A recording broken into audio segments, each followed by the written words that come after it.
On this journey, Anne and I were travelling on a tour through the countries of Azerbaijan, Georgia and Armenia. We were now just over the border from Azerbaijan and into Georgia. Our destination this day was Telavi, the capital town in the Gergeti wine region. On the way, we visited the Twins wine cellar and the Gudauri wine museum at the village of Neparuli. The method of making Gudauri wine is an ancient Georgian tradition, which involves a 3-month fermentation period in a Gudauri, a clay pot, situated in the ground. The winery has 135 Guauris, ranging from 50 litres to a huge capacity of 5 tonnes, and they all have to be cleaned thoroughly between batches. We were then treated to a wine tasting and can personally recommend the Telavi. Alexander Shavshevides was a 19th century Georgian poet, public benefactor and military figure, but most of all he built Georgia's oldest and largest winery. While visiting the winery and mansion, our Georgian guide Natia showed us how to toast in the Georgian way.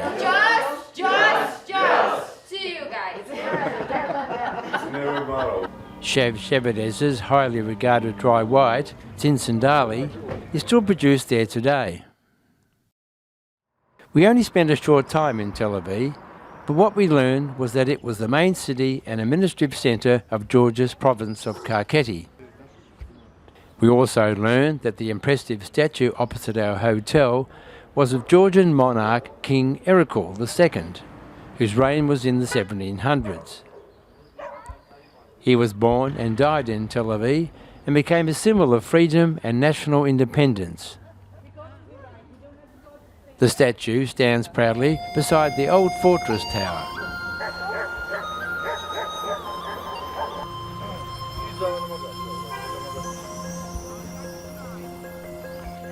Another interesting sight in Telavi was a 900-year-old plane tree. It is 40 metres in height and 11 metres around the trunk.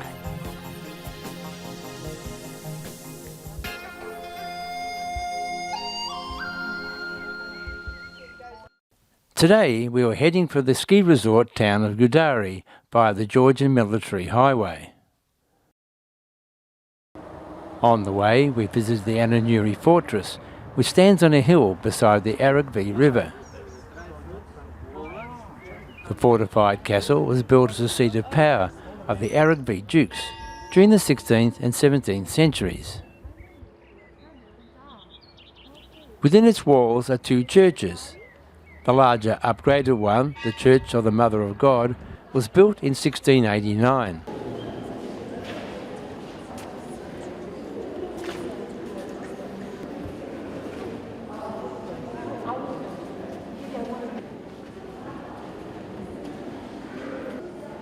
The castle has been the scene of numerous battles.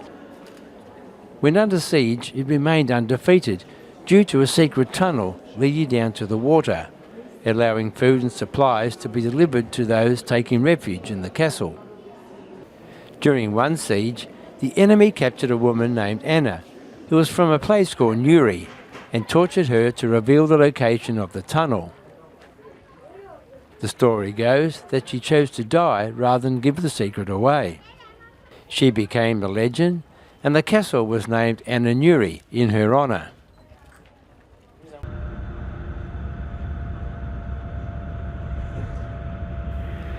Continuing along the Georgian Military Highway, we came across a major traffic hold-up. Our driver, Bruce, was soon out and contemplating his next move. He knew he had a job to do, and that was to get us to our destination on time. So he took the bit between his teeth and pushed on.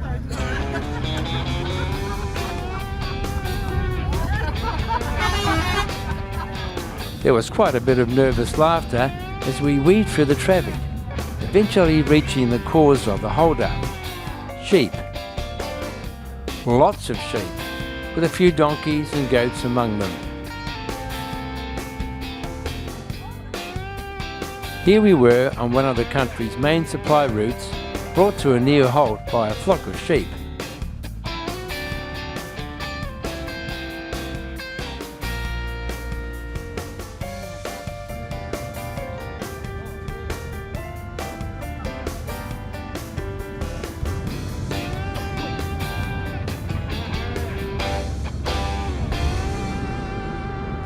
Eventually we were clear and continuing on our way through the Gori Pass, with misty views of the Great Caucasus Range.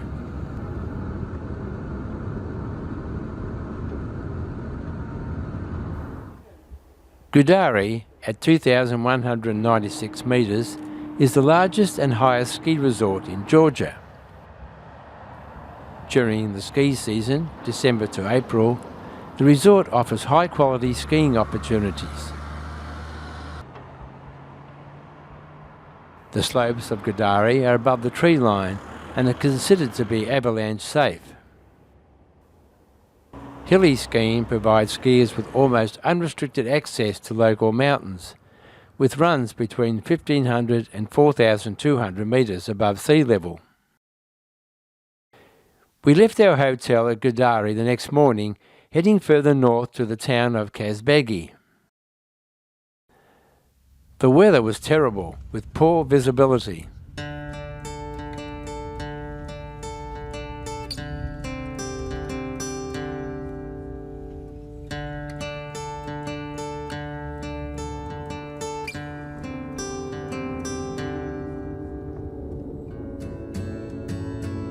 Fortunately, by the time we reached Kazbegi, the heavy clouds had cleared.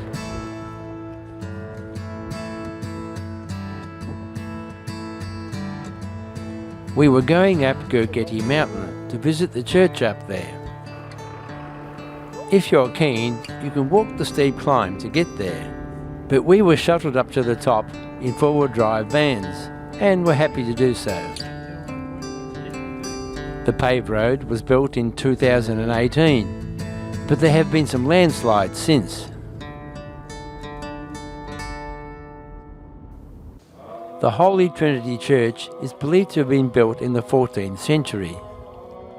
It is Georgia's most popular tourist destination. Perched on top of a steep mountain surrounded by vast valleys and towering mountain ranges, including the impressive Mount Kazbegi, the church has become a symbol of Georgia. To enter the monastery area, women should wear a skirt and cover their hair with a scarf. Men may not enter in shorts. If needed, skirts and scarves are found in bins by the entrance. The story goes that three wise men decide to build a church, but had trouble agreeing where its location should be. So they decide to kill some sheep, knowing that eagles would feed on them and carry the bones away. The wise man agreed that where the eagles left the bones would be the site for the church.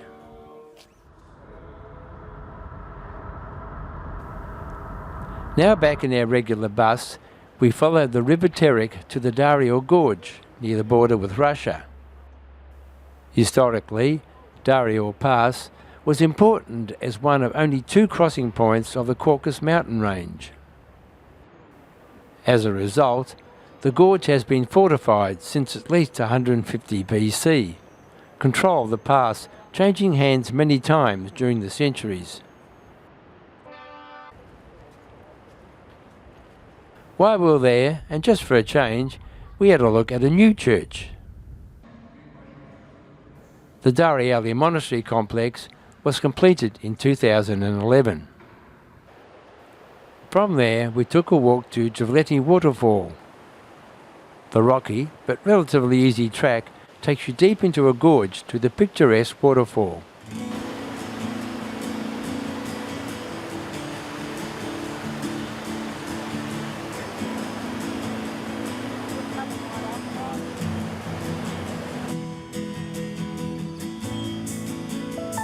We then headed back down the highway to our hotel at Gudauri.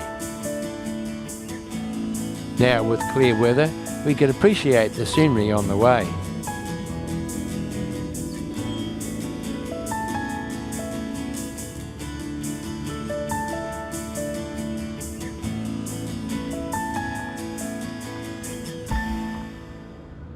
We also made a couple of stops. The first at a flow of spring water, which trickled down the side of a hill beside the road. The minerals calcified over the rocks and a colourful rusty orange display.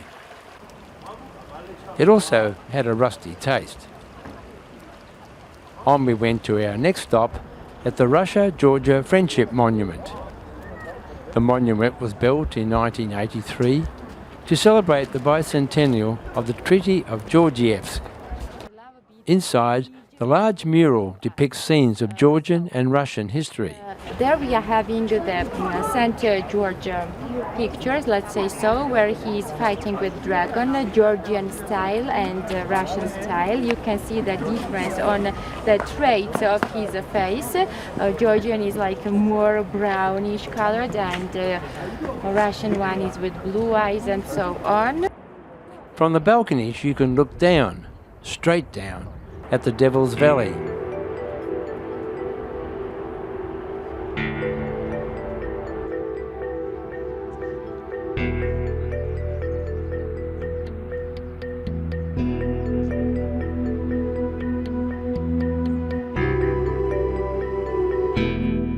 Today we were going to Tbilisi, the capital city of Georgia, but we hadn't left the amazing scenery yet.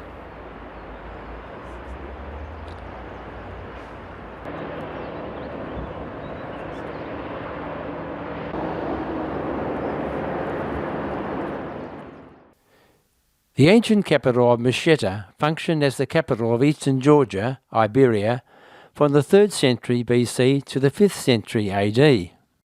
This is a location where Christianity was proclaimed to be the state religion in 337 AD. Gudauri monastery is of the 6th century. The church itself became the founder of its type, the Gudauri type of church architecture, prevalent in Georgia and Armenia. In such ancient buildings, restoration is an ongoing process.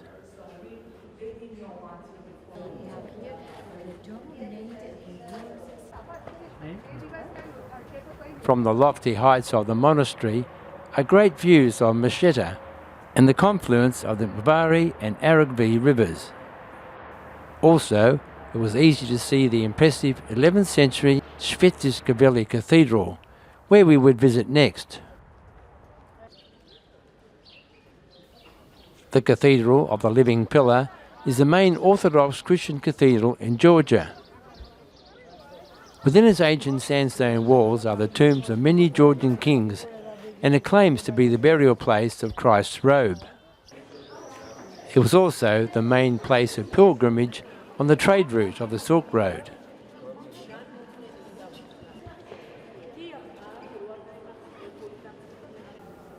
Some of the interior is painted with beautiful frescoes, but unfortunately most have been lost or badly damaged due to being whitewashed in 1830 by the Russian imperial authorities.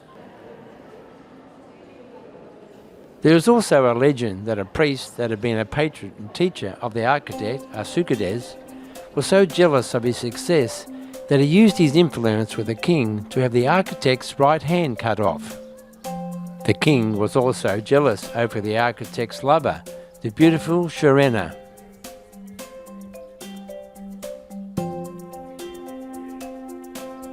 There are shops and markets in the old city, only a short walk from the cathedral.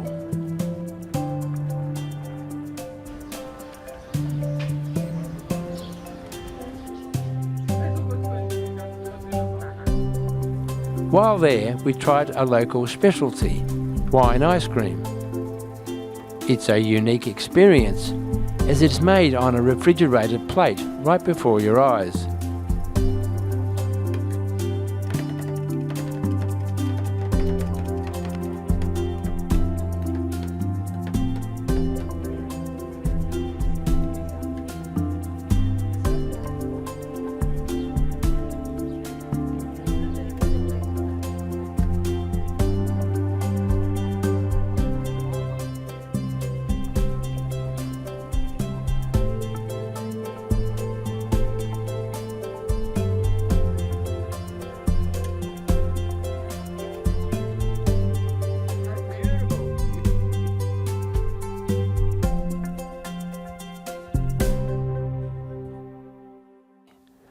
Once we arrived in Tbilisi, our guide Natia arranged for us to take the funicular up to a lookout that gave an impressive view overlooking the city.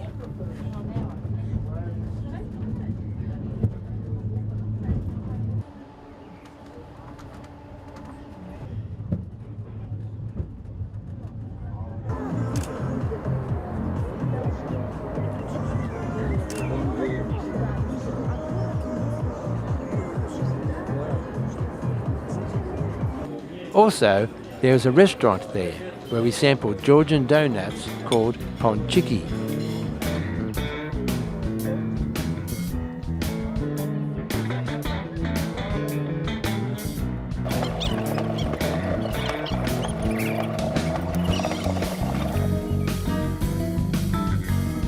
That evening, we headed out to the city to find a restaurant.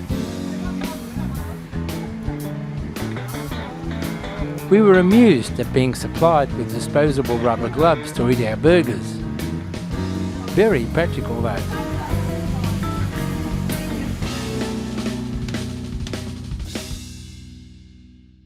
From the balustrade of the Virgin Mary Assumption Church of Mtskheta is one of the best views of the old city, topped off with the impressive Narikala fortress.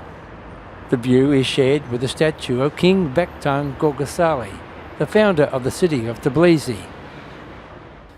The 13th century church has become a symbol of the old town. The church was once part of a much larger fortress complex, and when Georgia was part of the Russian Empire, it was used as a prison. In the 1970s, it was used as a theatre, resuming as a place of worship in 1988.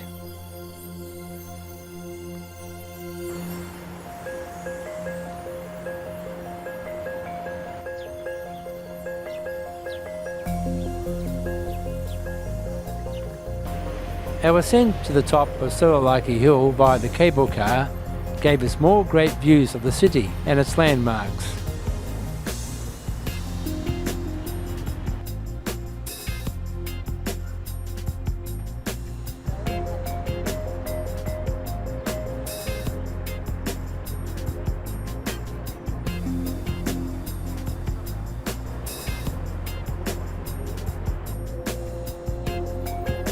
At the top of the hill is a huge 20-metre aluminium statue known as the Mother of Carvel, Mother of Georgia.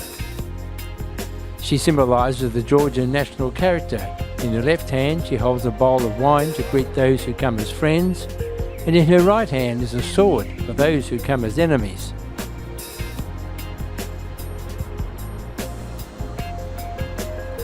Our old city walk took us down to a steep-sided gorge, complete with a waterfall and bridges over a creek. This little surprise, known as Fig Creek, is located near Tbilisi's renowned sulphur baths. As we walked on, we passed an eclectic mix of buildings. There was the traditional Georgian style of building, a mosque, a synagogue, an Armenian church and a Roman Catholic church.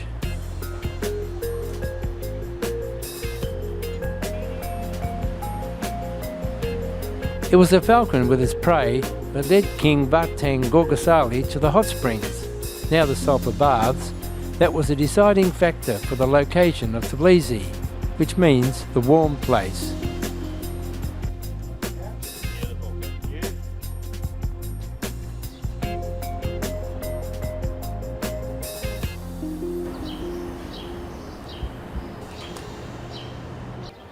We came across many bronze statues. This little chap is the Tamada, the toast maker. In his hand is a horn filled with wine, ready for the toast. It is believed to be good luck to rub his horn, his arm, or to sit in his lap.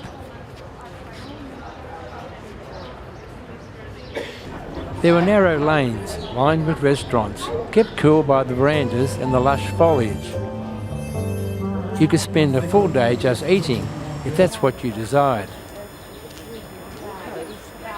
The Bridge of Peace stretches over the Kura River that links the old city with the new district.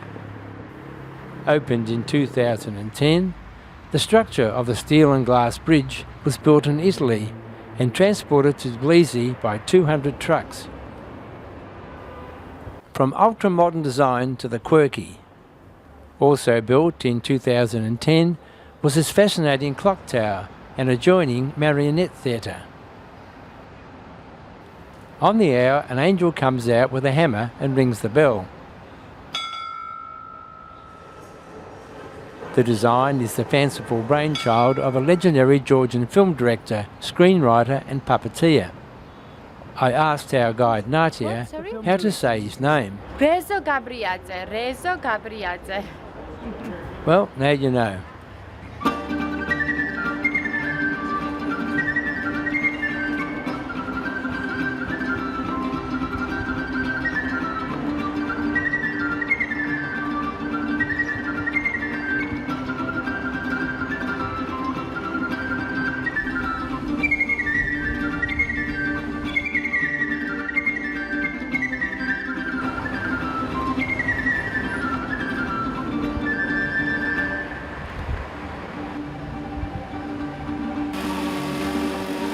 All around the old city, you will find examples of the traditional Georgian-style house, with their timber and wrought iron balconies. Just strolling along past them, even on a noisy, busy street, will take you back to a much more genteel time. While we were in Tbilisi, Georgia was preparing for its Independence Day. An annual public holiday is observed on the 26th of May. It honours the 26th of May 1918, when the Democratic Republic of Georgia was established in the aftermath of the Russian Revolution of 1917. Since then, in 1921, Georgia fell to the invading Russian army and became part of the Soviet Union, again re-establishing its independence in April 1991. That evening, we joined some of our travelling friends at a Georgian restaurant for a meal, this time not involving rubber gloves.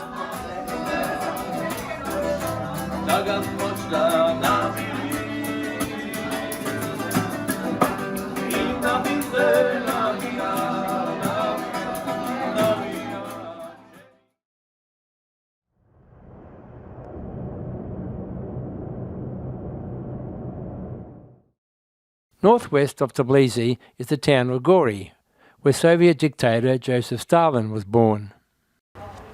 The museum complex was opened in 1957, with the house where Stalin was born being opened back in 1937. There is a restriction on taking video within the complex, but still photos are permitted. The unique display includes memorial items, presents, paintings, and photo and film documents, right from the time of Stalin's activities before and during the revolution, up to the time of his death in 1953. The house is enshrined within a Greco-Italian style pavilion. Located outside the museum is the dictator's personal railway carriage. The green Pullman carriage, which is armour-plated and weighs 83 tonnes, was used from 1941 onwards. The museum has not been without its controversy. Not far from Gori is Uplistsikhe, an ancient rock-hewn town. The cave town fortress is situated on a rocky massif, its steep western wall dropping down to the Mtskheta river. The upper part of the climb was quite a scramble through the narrow gap in the rocks. The natural rock easily lent itself to various kinds of treatment, making it possible to create pillars, arches and decorations. The history of Uplistsikhe begins in the 1st and 2nd millennium BC. It was an important religious, political and cultural centre in the Hellenistic and late antique periods, 4th century BC to 4th century AD. The Christian basilica on top of the hill was built of brick and stone in the 9th to 10th centuries.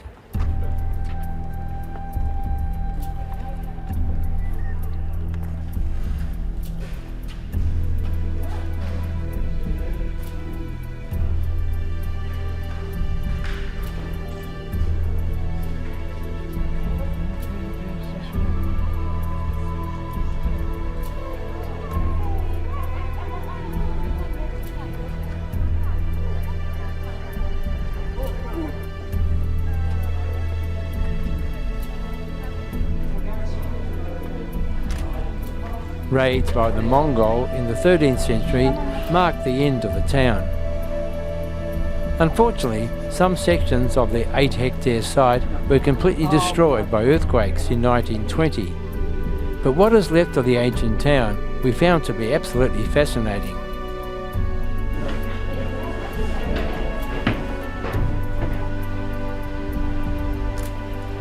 Later that day, we pulled over for a look at an outdoor pottery warehouse with a huge array of traditional pots, jugs, figures, etc. A colourful end to the day. We'd only just scratched the surface in Georgia with so much more to see. So join us for the Caucasus Part 3 as we weave our way through Georgia to the border with Armenia.